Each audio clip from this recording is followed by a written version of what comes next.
Hello student. Today we discuss about the concept of Fabry-Perot interferometer and its working. तो इस lecture में हम लोग डिस्कस करेंगे Fabry-Perot इंटरफेरोमीटर का कंसेप्ट क्या है, multiple reflection between two parallel plates का यूज करके Fabry-Perot इंटरफेरोमीटर कैसे वर्क करता है और इस वर्किंग से क्या रिजल्ट मिलता है। तो ये सब पॉइंट हम लोग डिस्कस करते हैं Fabry-Perot इंटरफेरोमीटर के वर्किंग प्रिंसिपल में। उसके बाद इसका एप्लीकेशंस क्या है, किस चीज़ में ये हेल्प करता है, कौन कौन से अननोन क्वांटिटी से डिटरमाइन किए जाते हैं, रिजॉल्विंग पावर कैसे बढ़ाया जाता है इसमें। तो ये सब प्रोसीजर एक Fabry-Perot इंटरफेरोमीटर के इम्पोर्टेंस में आते हैं।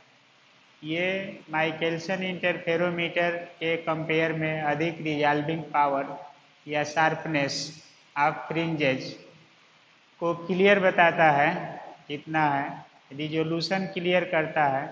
इसके कई एडवांटेज है in comparison to Michelson interferometer. तो इस लेक्चर में हम लोग एक कंटेंट लेंगे जिसका नाम होगा Fabry-Perot इंटरफेरोमीटर। तो आइए डिस्कस करते हैं about working, construction and other properties of Fabry-Perot interferometer. Fabry-Perot interferometer.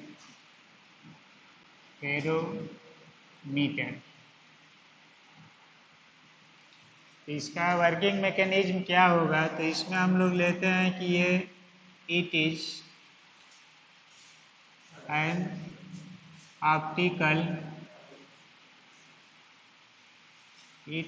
Optical device which help us in the formation of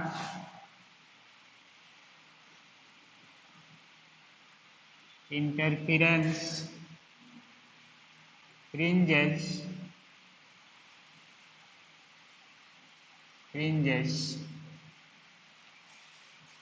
तो इसमें इंटरफेरेंस फ्रिंज फाइंड करते हैं, formation of interference fringes, resolution of closed objects,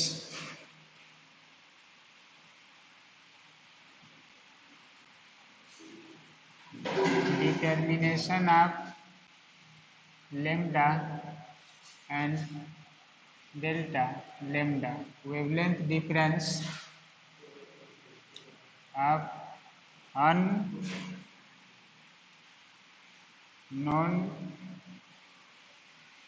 light। इसी तरह से and so fourth.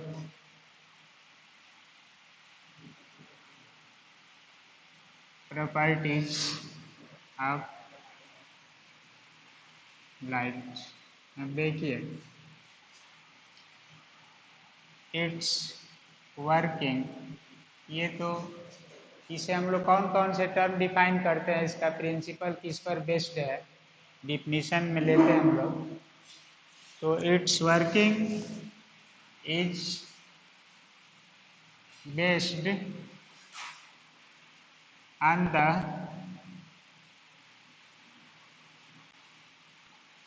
principle of multiple reflection between two parallel plates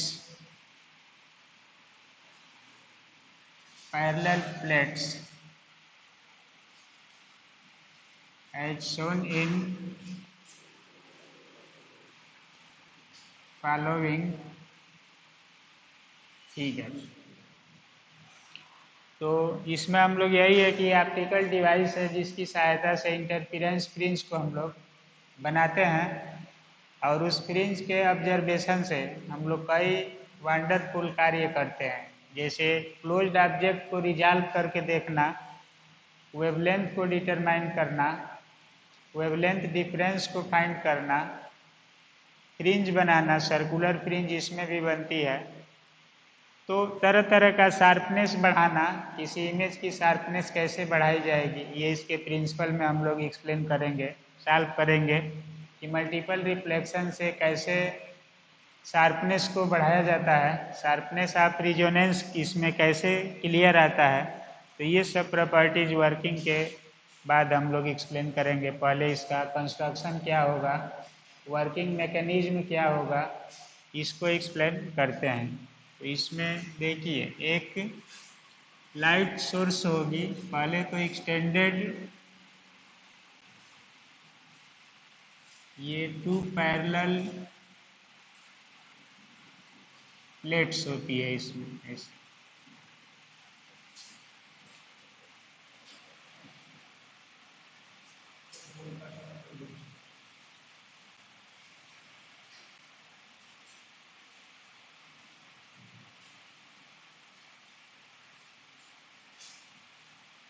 to parallel plates जिसका inner surface silvered कर दिया जाता है और एक एक्सटेंडेड लाइट सोर्स लिया जाता है इसमें से।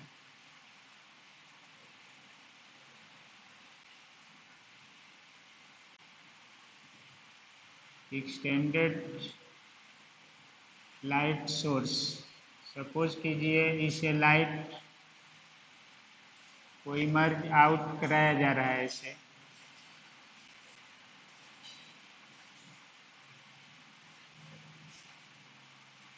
लाइट यहाँ से निकल रही है, ये भी लाइट निकल रही है ऐसे, इस पर जा रही है।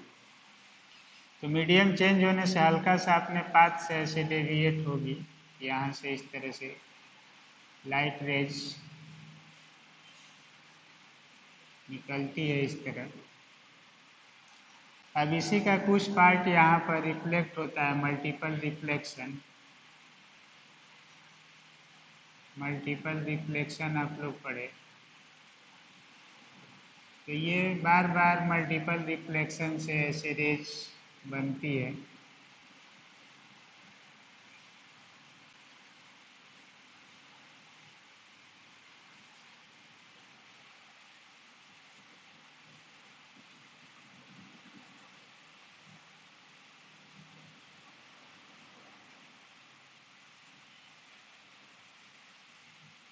पैरेलल रेज ऐसे निकलती है। तो ये प्लेट G1 और ये प्लेट G2, ये एक्सटेंडेड लाइट सोर्स है, सभी रेज इस पर पड़ेगी ऐसे, किसी एंगल पर जाती है, यहाँ पर सपोज कीजिए इसके डायरेक्शन से किसी एंगल पर, या जीरो नॉर्मली डाली जाती है इसमें। अब देखिए ये जो रेज होती है, यहाँ पर एक लेंस लगाया जाता है, कन्वेक्स लेंस।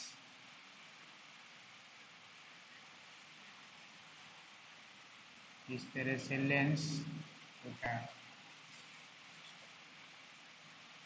यहाँ पर स्क्रीन रहता है ऐसे।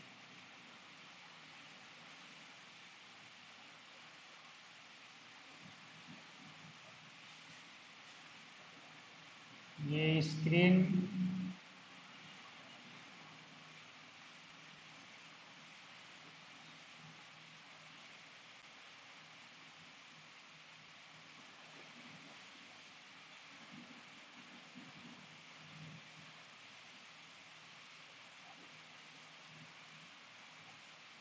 स्क्रीन होगा, एक लेंस होगा, तो इस पर रेज पड़ती है ऐसे, इसका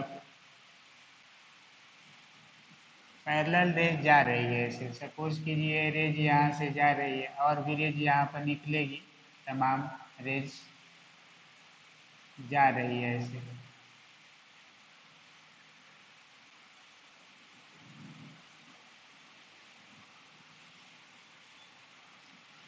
अब ये रेज यहाँ पर फोकस होकर के ऐसे आएगी, कहीं सभी रेज इस तरह से मिलेगी।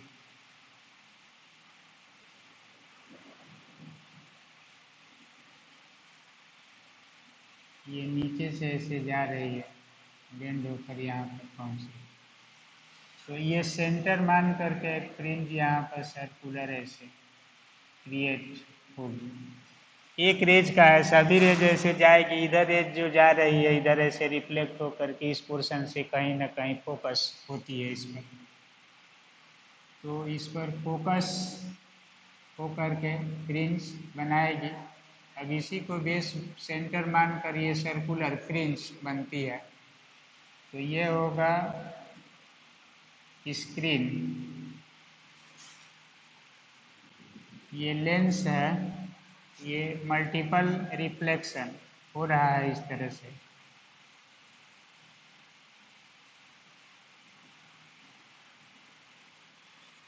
यहाँ से रिफ्लेक्शन के बाद रेज ट्रांसमिट होकर जा रही है इसमें। ये एक्सटेंडेड सोर्स है, यहीं पर मल्टीपल रिफ्लेक्शन जोन, ये होता है एक्सटेंडेड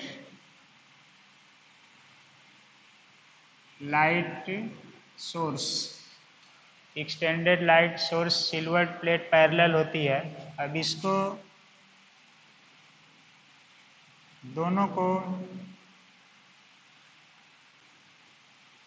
एक स्केल से जोड़ दिया जाता है। सपोज कीजिए मल्टीपल रिफ्लेक्शन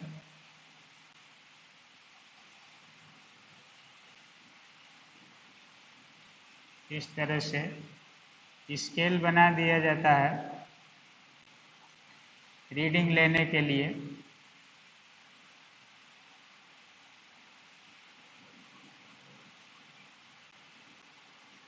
तो ये स्केल दोनों में से किसी एक को मूव कराते हैं रीडिंग लेते समय, एक को फिक्स करेंगे तो एक को आगे पीछे मूव कराते हैं पाथ डिफरेंस क्लियर करने के लिए।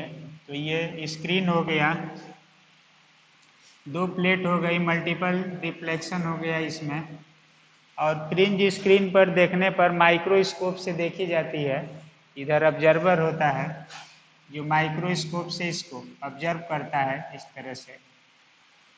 तो सर्कुलर फ्रिंज दिखाई देती है, इसी स्क्रीन पर सर्किल फॉर्म में बनेगी। अब एक रेज का बिहेवियर दिखाया गया है, कहीं ना कहीं फोकस होगी। उसी तरह दूसरी जाति तो ये भी कहीं ना कहीं फोकस होती, तीसरी जाति तो ये ऐसे आती, इसमें ये भी कहीं ना कहीं फोकस होती। तो सबका जो लोकस बनता है वो सर्कुलर फॉर्म में आ जाता है, सर्किल की तरह से दिखाई देता है। तो इसमें सर्कुलर फ्रिंज बनती है। तो फैब्री पेराट साइंटिस्ट का नाम है। इंटरफेरोमीटर मतलब इंटरफेरेंस को ऑब्जर्व करता है, और इंटरफेरोमीटर है व्यतिकरण मापी है जो किसी चीज़ का मापन भी करता है। तो किसका मापन करेगा, इसमें कुछ नाम जो है एक्सप्लेन किया गया है। इंटरफेरेंस को ऑब्जर्व करेगा, रिजॉल्व करेगा ऑब्जेक्ट को, वेवलेंथ फाइंड करेगा, वेवलेंथ डिफरेंस फाइंड करेगा, रिफ्रैक्टिव इंडेक्स भी फाइंड करते हैं। तो कई चीज़ों को इससे हम लोग ऑब्जर्व करते हैं, देखते हैं। अब इसका सर्किट ये सर्किट कह रहे हैं, रे डायग्राम है कि कैसे इसमें सिस्टम बनते हैं। तो एक स्क्रीन होता है, माइक्रोस्कोप से ऑब्जर्वर इसको ऑब्जर्व करता है, लेंस है, दो पैरेलल प्लेट है, बीच का इनर सरफेस सिल्वर्ड कर दिया जाता है कि अधिक रिफ्लेक्शन हो, इसको पार्शियल कर दिया जाता है कि ट्रांसमिशन भी हो। ये एक्सटेंडेड लाइट सोर्स है, पॉइंट सोर्स इसमें नहीं लेते हैं, एक्सटेंडेड लाइट सोर्स लेते हैं। और रीडिंग लेते समय, फ्रिंज बनाते समय दोनों प्लेट में से किसी एक को मूव कराते हैं। स्केल पर कितना सेंटीमीटर मिलीमीटर मूव कराए वो मेजर करेंगे, आगे एप्लीकेशन में हम लोग ये लेंगे। तो ये कंप्लीट प्रिंसिपल डायग्राम है ये, इसी को बॉक्स में सेट करके लाइट सोर्स को बर्न आउट करके फ्रिंज को बनाया जाता है। तो इसका इंटरनल पार्ट क्या क्या हो सकता है हम लोग वर्किंग में इसे एक्सप्लेन करते हैं। तो ये हो गया इसका सर्किट, रे डायग्राम हो गया। अब सर्किट से लाइट जलाई जाती है, मोनोक्रोमैटिक लाइट कोई, उसी से हम लोग ऑब्जर्व करते हैं। तो अब इसके बाद इसका वर्किंग क्या होगा देखिए।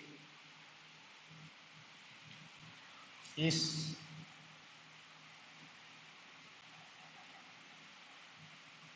वर्किंग, तो इसमें एक्सटेंडेड लाइट सोर्स है, पैरेलल प्लेट्स है, अंडरस्टैंडिंग पॉइंट है, और लेंस से बेंड होकर के एक जगह फोकस कराई जा रही है। तो एक्सटेंडेड लाइट सोर्स इसमें यूज होता है। देखिए,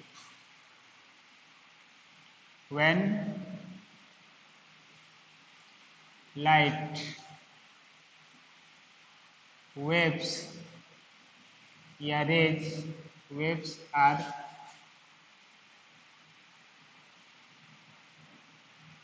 इमर्जिंग, बाहर निकलना, out from extended source and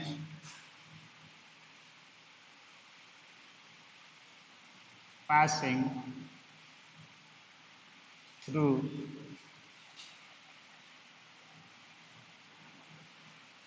plates G1, G2 with G1, G2 with multiple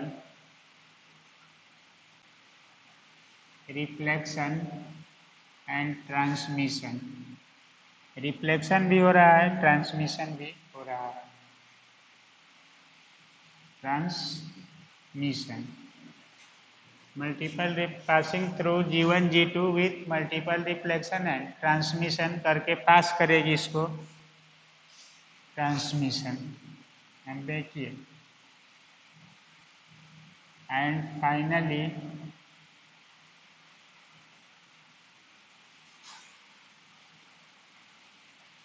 converge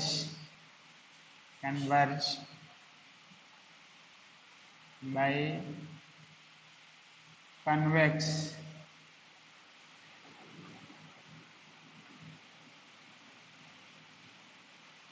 lens at the screen where circular fringes are formed and observed by the microscope. Microscope से ही observe होगी है, तो circular fringe बनेगी यहाँ पर। Multiple reflection का meaning है, देखिए, जो इसके हाफ पोर्शन से नीचे की रेज होगी ऊपर के पोर्शन पर कहीं ना कहीं सुपर इम्पोज होगी, और जो ऊपर की रेज होगी जाएगी इस तरह से आएगी, तो ये इधर के पोर्शन से कन्वर्ज होगी कहीं ना कहीं नीचे। तो दोनों मिला करके एक कंप्लीट सर्कुलर आर्डर रिप्रेजेंट कर देती है।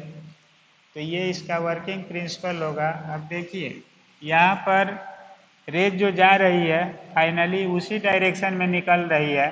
तो दो बार रिफ्लेक्शन के कारण पाथ डिफरेंस मैक्सिमा मिनिमा का जो कंडीशन होता है वो इस रूप में मिलेगा। नाउ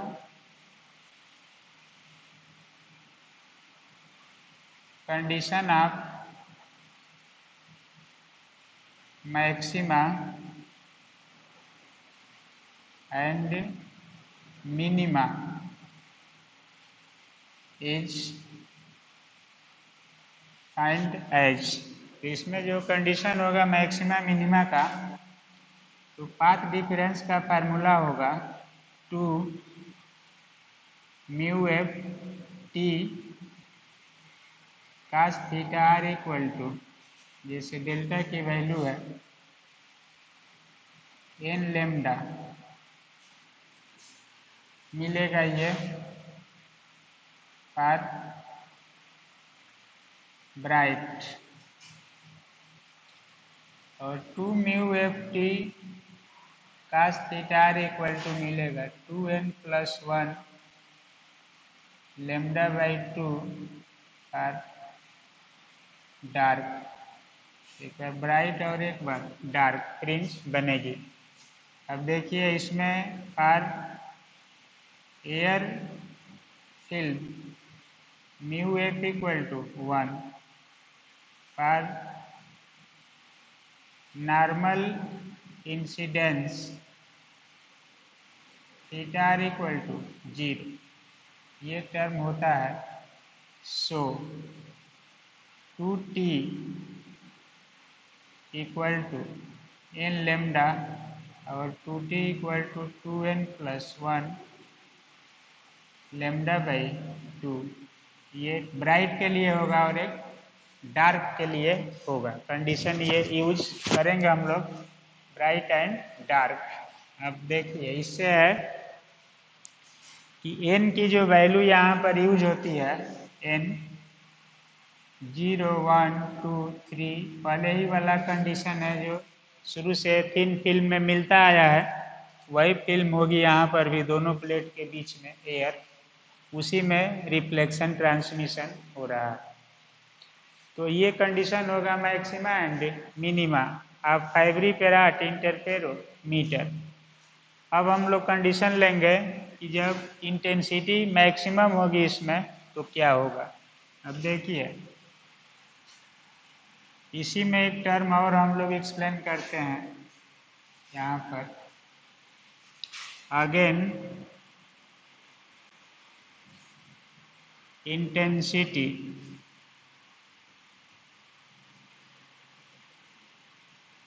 डिस्ट्रीब्यूशन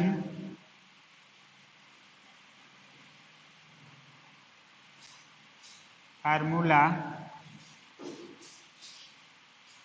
इज, कल मिला था इंटेंसिटी डिस्ट्रीब्यूशन फार्मूला पिछले लेक्चर में, a²t² अपान 1 - r का whole square plus 4r sin² λ/2। इस फार्मूला को हम लोग डिराइव किए हैं तो यहाँ पर यूज करेंगे। क्या है r, क्या है t, क्या है a, डेल्टा क्या है, ये टर्म्स आएगा। अब देखिए इंटेंसिटी जब मैक्सिमम होगी इसकी और मिनिमम होगी तो उसके लिए टर्म्स कौन लेंगे हम लोग, ये एक्सप्लेन करते हैं। देखिए इसमें case first, for maximum intensity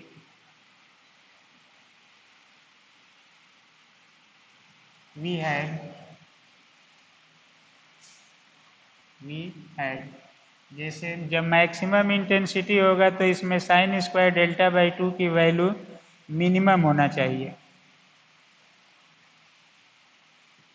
sin² λ/2 minimum, जितना ये मिनिमम होगा उतना ही ये आई मैक्सिमम होगा। तो इसका मिनिमम वैल्यू हम लोग लेंगे sin λ/2 इक्वल टू 0, या λ/2 इक्वल टू 0, पाई, 2 पाई, 3 पाई, 4 पाई, कोई भी पाई होगा इस तरह से। तो अब इसको हम लोग लिख सकते हैं delta equal to 0, 2 pi, 4 pi, 6 pi, 8 pi dot. या दोनों के बीच में जो पाथ डिफरेंस होगा इसका ये होना चाहिए 2n पाई, जहाँ n इक्वल टू 0, 1, 2, 3, तो ये डेल्टा की वैल्यू होगी। अब देखिए इन सच कंडीशन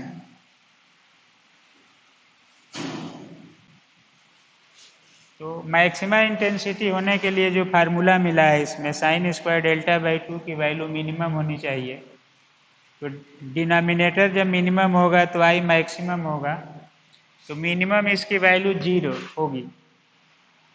तो उस कंडीशन में मैक्सिमम इंटेंसिटी मिलेगा। तो इन सच कंडीशन जो इंटेंसिटी होगा, इंटेंसिटी इज आई मैक्सिमम। तो आई मैक्सिमम की वैल्यू होगा A square T square upon 1 - r का whole square plus 4r into 0। तो ये हो जाएगा A square T square upon 1 - r का होल स्क्वायर। आई मैक्सिमम की वैल्यू इतनी मिलेगी। अब देखिए मैक्सिमम इंटेंसिटी इतना होगा। इसी तरह से केस 2 मिनिमम इंटेंसिटी क्या होगी, तो ये हम लोग लेंगे केस 2। केस 2 होगा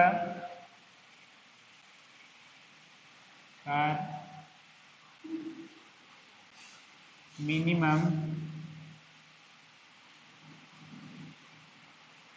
intensity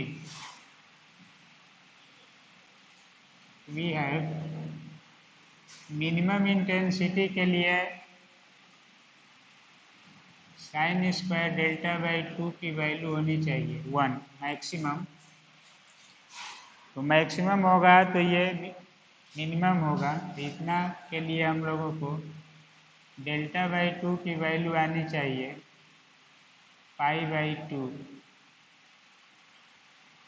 3 pi by 2, 5 pi by 2, 7 pi by 2।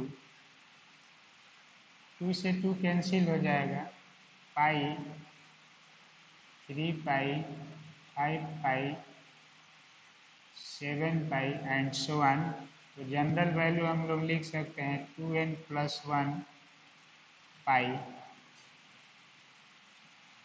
जहाँ n = 0, 1, 2 ऐसे लिया जाएगा। तो मैक्सिमा के लिए फेज डिफरेंस ये सेटिस्फाई करेगा और मिनिमा के लिए ये सेटिस्फाई करेगा।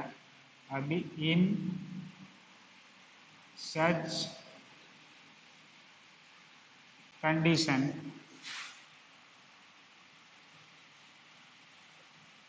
Intensity will be I minimum होगा A square T square upon 1 - r का होल स्क्वायर, और इसकी वैल्यू हम लोगों को लेना है 1। तो ये हो जाएगा 4r। अब इसको सॉल्व कर देंगे तो A square T square upon 1 + 2r और प्लस 4r। तो ये हो जाएगा A square T square upon 1 + r square plus 2r। अब इसको हम लोग लिख सकते हैं A square T square upon 1 + r का होल स्क्वायर। तो आई मिनिमम, दोनों का फार्मूला सेम है, इसमें -r है, इसमें +r है। तो ये डिनोमिनेटर लार्ज होगा तो ये आई मिनिमम होगा, ये मिनिमम होगा तो ये मैक्सिमम होगा। तो इसको कहा जाता है मैक्सिमम मिनिमम इंटेंसिटी का कंडीशन क्या होगा एवरी फेराड इंटरफेरोमीटर में, तो ये टर्म मिलेगा। दूसरा है केस थर्ड विजिबिलिटी। तो विजिबिलिटी का मान होता है V पीछे एक्सप्लेन हुआ है I maximum I minimum upon I maximum plus I minimum.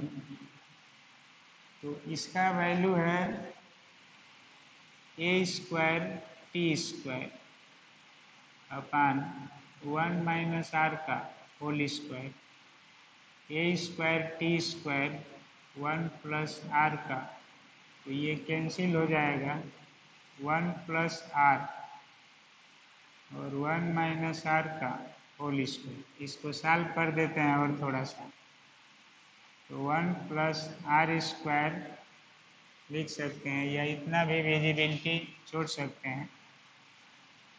तो ये मैक्सिमम मिनिमम है, एक टर्म इतना होगा, दूसरा टर्म था इसी में plus minus a square T square upon 1 plus are का होल स्क्वायर, तो ये माइनस था, बचेगा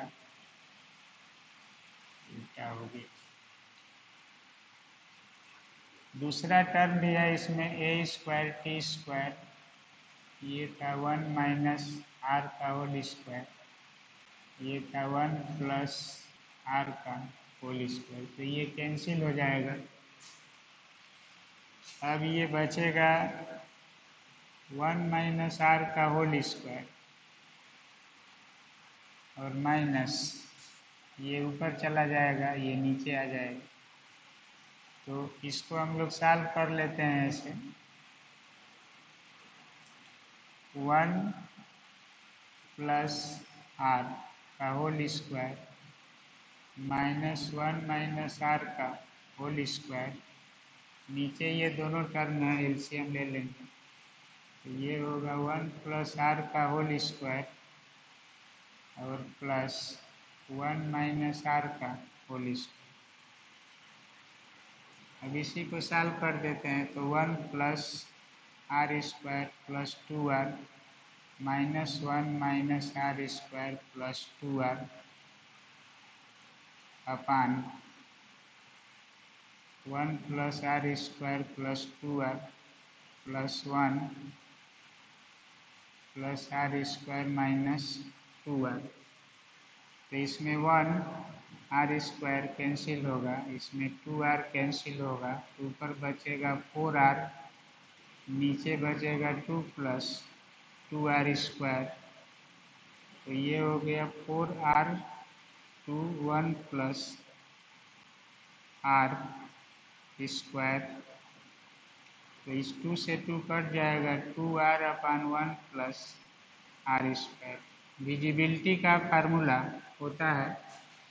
अब इस विजिबिलिटी के फार्मूला को हम लोग कैसे फिजिकली सॉल्व करेंगे, फिजिकल मीनिंग क्या होगा, ये फैब्री पेराट इंटरफेरोमीटर में इसका मीनिंग क्या होगा रिजोल्यूशन के लिए। विजिबिलिटी का टर्म मतलब कंट्रास्ट हो, ब्राइट एंड डार्क के बीच में वेल डिफाइंड सेपरेशन हो जाए, तो इस आर का मीनिंग क्या है, इसका फिजिकल मीनिंग हम लोग एक्सप्लेन करेंगे।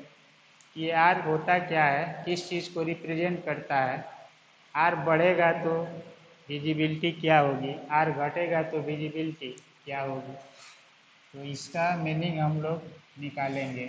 यही डिफर करेगा फैब्री पेराट इंटरफेरोमीटर का function in comparison to Michelson interferometer.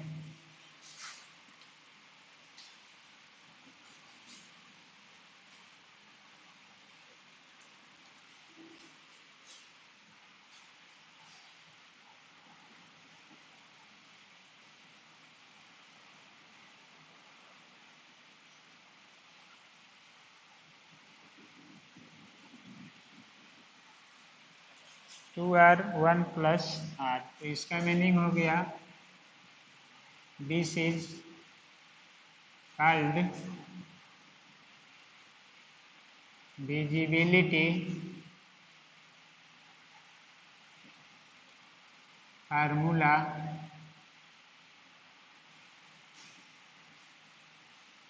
In the Fabry Perot interferometer FPI, Fabry Perot interferometer, and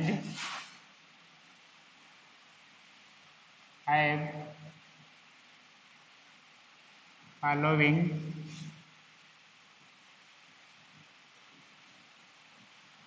significance following significance, जैसे अगर हम लोग R को लेते हैं 0.1,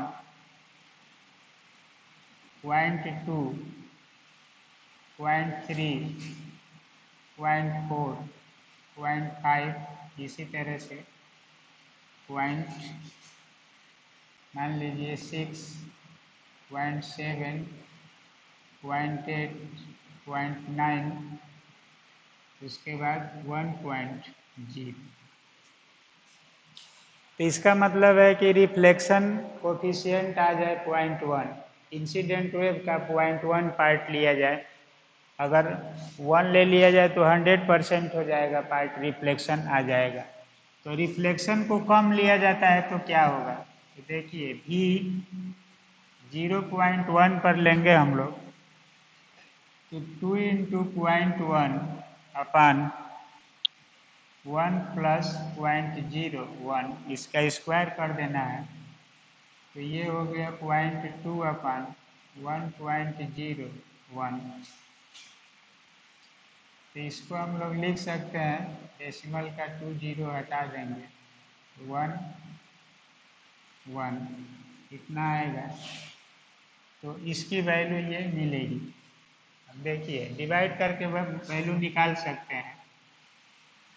थोड़ा रिफ्लेक्शन और बढ़ाया जाता है, 2 × 0.2 अपान 1 + 0.4, तो ये हो जाएगा 0.4 अपान 1.04। तो इसका मतलब है ये 1 पॉइंट, तो ये हो गया इतना। अब ये वैल्यू स्मॉल होगा, ये थोड़ा सा लार्ज होगा इसके तुलना में। अगर 0.3 लेते हैं तो ये 2 × 0.3 अपान 1 + 0.3 का स्क्वायर करेंगे तो ये हो जाएगा। अब ये 0.6 अपान 1.09, तो इसका मतलब होगा 60/9। तो ये इससे भी लार्ज होगा, मोर लार्ज। तो जब R बढ़ाएंगे हम लोग तो विजिबिलिटी बढ़ती जाएगी। इसका मीनिंग हो गया कि ये इसी क्रम में लेते जाएंगे तो और लार्ज होता जाएगा। तो इसका मीनिंग है व्हेन रिफ्लेक्शन कोफिशिएंट, इसका व्यवहारिक रूप से आप लोग इसमें देखेंगे कि जो प्लेन वेव जा रही थी इसका जितना पार्ट अधिक से अधिक रिफ्लेक्ट होगा उतना ही विजिबिलिटी बढ़ेगी, फ्रिंज जो बनेगी मोर क्लियर होती जाएगी। तो when reflection coefficient in R increases, then visibility is also increased and fringe will be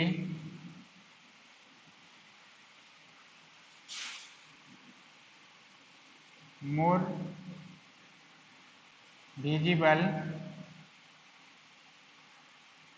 more clear or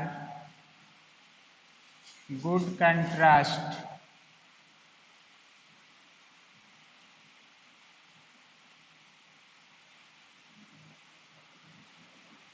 appear between bright and dark,